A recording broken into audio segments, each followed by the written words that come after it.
ঢাকা ৬৪ জেলা ভ্রমণে সবাইকে স্বাগত। আমি আলিমদার। তো আমি বর্তমানে ৩৪তম জেলা ফেনীতে আছি। আর ফেনী থেকে আমি আজকে চলে যাব আমার ৩৫তম জেলা নোয়াখালীতে।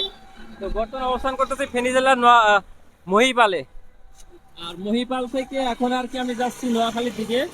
আর নোয়াখালী এখান থেকে মাত্র ৪৬ কিলো, যেটা আমার কাছে কোনো ব্যাপারই না ইনশাল্লাহ। তো মহিপাল থেকে হাঁটা শুরু করেছি নোয়াখালীর দিকে। এখন হাঁটতে হাঁটতে আর কি যাচ্ছি। ও,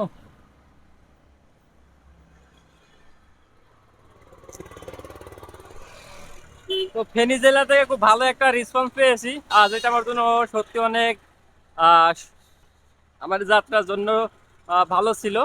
তো এখন নোয়াখালী যাচ্ছি, কিন্তু নোয়াখালীতে আমার যে হোস্ট আছে উনি এলো অ্যাক্সিডেন্ট করেছে। ওনার কপালে আছে 4টা সেলাই দিয়েছে। এখন দেখা যাক আল্লাহ কপালে কোনটা লিখে রাখছে, যেটা লিখে রাখছে ওটাই হবে, আল্লাহ ভরসা। আমি এখন রাস্তা পার হয়ে যাচ্ছি নোয়াখালী, আমার 35তম জেলা। আজকে কপালে কি লেখা আছে আমি নিজেও জানি না, তারপর আলহামদুলিল্লাহ আমি সেই মহিপাল থেকে হাঁটতে হাঁটতে ফেনীর যে বিজেপি পয়েন্ট আছে এখানে চলে এসেছি। তারপরে একটা কোনো হেল্প পাই নাই, অনেকগুলো গাড়ি থামানোর চেষ্টা করেছি, তো আফসোস নাই। আলহামদুলিল্লাহ, দেখি কোন গাড়িটা আমার কপালে আছে। আমি এখন এই যে বিজেপি এলাকা ছাড়িয়ে যাচ্ছি চৌমোহনীর দিকে। চৌমোহনী থেকে তারপর আবার আমাকে যেতে হবে নোয়াখালী। যে এইদিকে আর কি একটু সামনে ছিল ফেনী আর বিজেপি।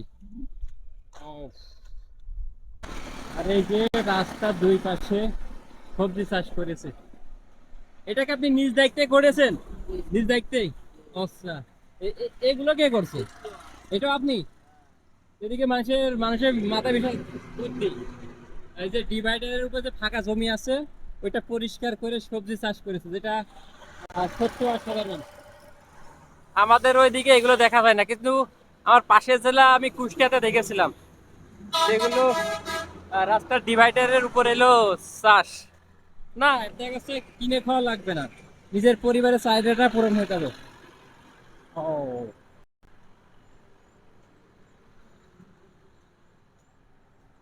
আমি দীর্ঘ পথ হাঁটার পথে আমি ভাইয়ের থেকে লিফট পাচ্ছি।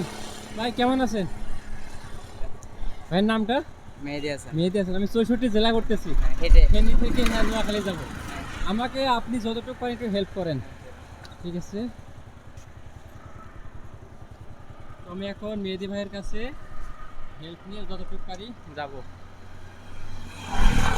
তো আলহামদুলিল্লাহ আমি কখনো হতাশ হই না যে গাড়ি পাবো কি পাবো না। তো এখন মেহেদী ভাইয়ের কাছে হেল্প নিয়ে যাচ্ছি। ভাই কতটুকু যাবো আমরা? আমরা এখন যাবো হচ্ছে সেলোনিয়া। অত সেলুনিয়া এখান থেকে কয় কিলো? এখান থেকে 1.5 কিলো। 1.5 কিলো? 1-1.5 কিলো। আচ্ছা, সমস্যা নাই, 1.5 কিলো আমার জন্য অনেক। আমি সেই মহিপাল থেকে হেঁটে আসতেছি এই পর্যন্ত।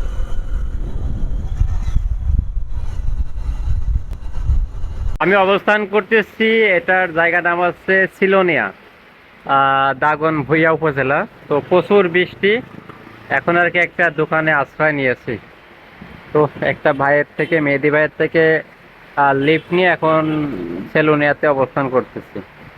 দেখা যাক কতক্ষণে নোয়াখালীতে পৌঁছাতে পারি ইনশাল্লাহ। ভাই রে ভাই, যে বৃষ্টি মাথায় নষ্ট।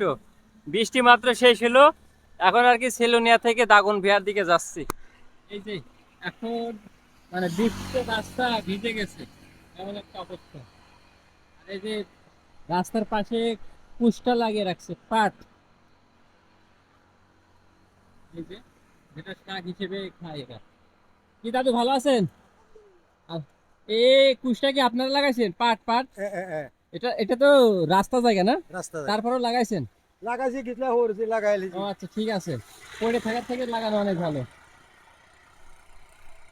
মানে এদিকে মানুষ খুবই বুদ্ধি, যে পড়েই তো থাকে। একটা সৌন্দর্য হচ্ছে, একটা সবুজ দৃশ্য, প্লাস গাছ হয়ে যাচ্ছে, তেমন একটা বিষয়।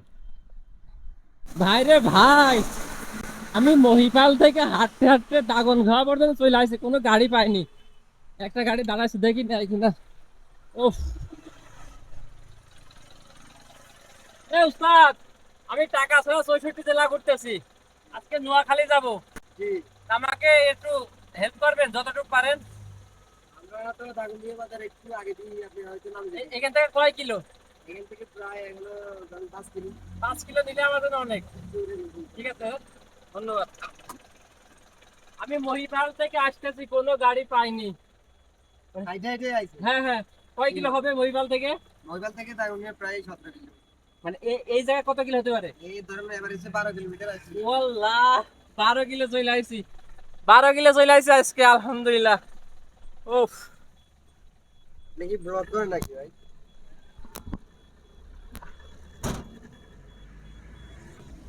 আমি আল্লাহর কাছে হাজার শুকরিয়া, গাড়ি লেট পাইলেও আমি কোনো চিন্তা করি না। তো আমি এখন উস্তাদের একটু পরিচয় নিব। উস্তাদ কেমন আছেন? আলহামদুলিল্লাহ ভালো। আপনার নামটা? আমার নাম মোহাম্মদ ফয়সাল আহমেদ। ফয়সাল আহমেদ। তো আপনাকে অসংখ্য ধন্যবাদ আমাকে সহযোগিতা করার জন্য। এই চৌকে ভাই এতে কত? আর এই যে উস্তাদের সহকারী, আপনার নাম কি? নূর হোসেন শামীম। শামীম। ও আচ্ছা, আপনাকেও ধন্যবাদ। 12 কিলো পথ আসার পরে 5 কিলো লিফট পেয়েছি দাগন গিয়া পর্যন্ত। তারপর আবার বাকিটা আল্লাহ যেটা লিখে রেখেছে ওইটাই পাবোই। খুবই ক্লান্ত হয়ে গেছিলাম। এই যে এটা কোন বাজার ভাই? এটা ব্যাগের বাজার। ব্যাকের বাজার। তো এখন ব্যাকের বাজার পার হচ্ছি। ব্যাকের বাজার তো বেকার।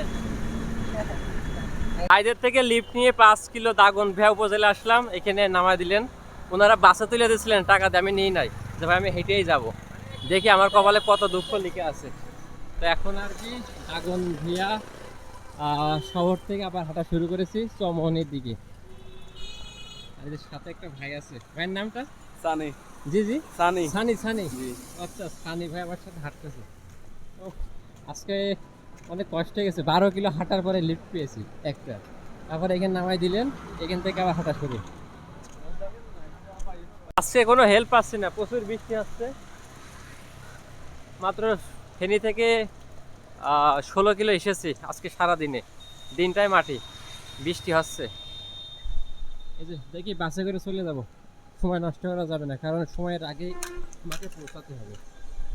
আজকে বৃষ্টি প্রচুর বেমানি করেছে, শেষ পর্যন্ত না পেরে বাসে উঠে পড়লাম। চৌমনি যাব, চৌমনি এখান থেকে 16 কিলো না ওস্তাদ? 16 কিলো।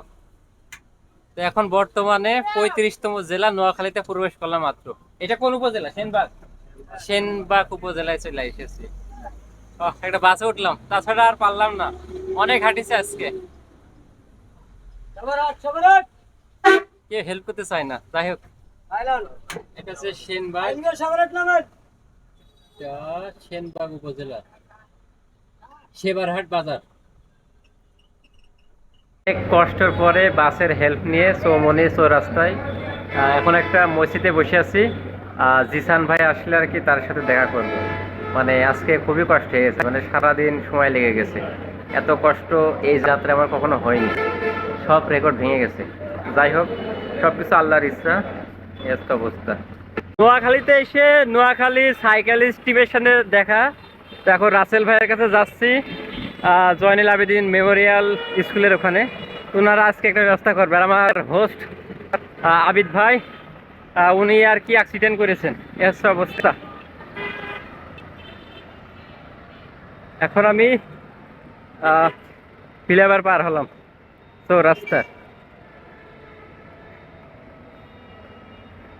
এখন এই যে ফ্লাইওভার থেকে পার হচ্ছি, আর সামনে মাঝদি নোয়াখালী। নোয়াখালী এখান থেকে হ্যাঁ, নোয়াখালী এখান থেকে এখনো আর কি 10 কিলো। কালকে যাবো, আজকে আর সময় নেই, সন্ধ্যা হয়ে গেছে, এস অবস্থা। অবশেষে নোয়াখালী এসে পৌঁছালাম। তো আমি বর্তমানে নোয়াখালী সাইকেলিস্ট অ্যাডমিন রাসেল ভাইয়ের দোকান অবস্থান করতেছি। তো ভাইয়ের সাথে একটু পরিচয় হবো। এই যে ভাই, কেমন আছেন? ওয়ালাইকুম আসসালাম। আমি ঝিনাইদহ থেকে এসেছি। তো আপনাকে অসংখ্য ধন্যবাদ আমাকে সহযোগিতা করার জন্য। আপনার অ্যাডমিন প্যানেলের সংখ্যা কত? আমাদের অ্যাডমিন প্যানেলে 12-13 জন আছে আপাতত, মানে মডারেটর সহ আর কি, অ্যাডমিন মডারেটর সহ। আচ্ছা আচ্ছা, মানে আপনাদের এই চিন্তা ভাবনা আসলো কিভাবে? আমাদের এই গ্রুপটা হচ্ছে 2017 সালে, অনেক আগে। বিডি সাইক্লিস্ট থেকে দেখে আমাদের সিনিয়র বড় ভাইরা আছে, আচ্ছা আচ্ছা, ওনারা উদ্যোগ নিয়েছে। তখন থেকে, তখন আমরা ছিলাম না, ওই বড় ভাইরা উদ্যোগ নিয়ে এই গ্রুপটা খুলছে। পরবর্তীতে আস্তে আস্তে আমরা আসি, আমাদের কার্যক্রম দেখে বাইরে আমাদেরকে গ্রুপের দায়িত্ব দেয়। আচ্ছা এখন পর্যন্ত আমাদের গ্রুপের কার্যক্রম চলতেছে। আমরা ওই যে ফ্রাইডেতে আমাদের নোয়াখালী যে দর্শনীয় জায়গাগুলো আছে এগুলোতে ঘুরতে যাই, প্লাস প্রত্যেক মাসে অন্তত চেষ্টা করি একটা লং ট্যুরের দেওয়ার আর কি। আচ্ছা আচ্ছা। এই যে। আর আমাদের সিনিয়র বড় ভাইয়ের মধ্যে একজন আছে তানজিল, নোয়াখালী, ওনার বাড়ি হচ্ছে কুমিল্লা। উনি ইন্ডিয়াতে অলরেডি 22টা জেলা ঘুরে ঘুরে এসেছে। বাইক চলে। হ্যাঁ, আচ্ছা আচ্ছা। এই তো। এমনিতে আমাদের নোয়াখালীতে অন্যান্য জেলা থেকে যত সাইক্লিস্ট আসুক বা 64 জেলা ঘোরার জন্য যত জনই আসুক, আমাদের গ্রুপে নক দিলে ইনশাল্লাহ আমাদের থেকে স্বল্প আমরা যতটুকু সাধ্যে আছে সাধ্য পরিমাণে আমরা চেষ্টা করি তাদেরকে যতটুকু হেল্প করা এই করি। ঠিক আছে, অসংখ্য ধন্যবাদ। তো ভাইয়ের মুখ থেকে আমরা জানতে পারলাম যে যত সাইকেলিস্ট আছে তাদেরকে হেল্প করে থাকেন। তো আমিও একটা কমিটি বিল্ড আপ করতেছি যে আমরা 64 জেলা থেকে যে আমরা একটা সবাইকে সহযোগিতা হাত বাড়াবো, যেন কেউ বিপদে না পড়ে। অনেক সময় একটা হ্যারাসমেন্টের শিকার হয়, ওই জেলায় যে কাউকে পায় না, তো সেটা সমাধানে আর কি এগোচ্ছি। তো সবাই দোয়া করবেন। তো কালকে আর কি নোয়াখালীর যে দর্শনীয় জায়গাগুলো আছে আশেপাশে যাওয়ার চেষ্টা করবেন।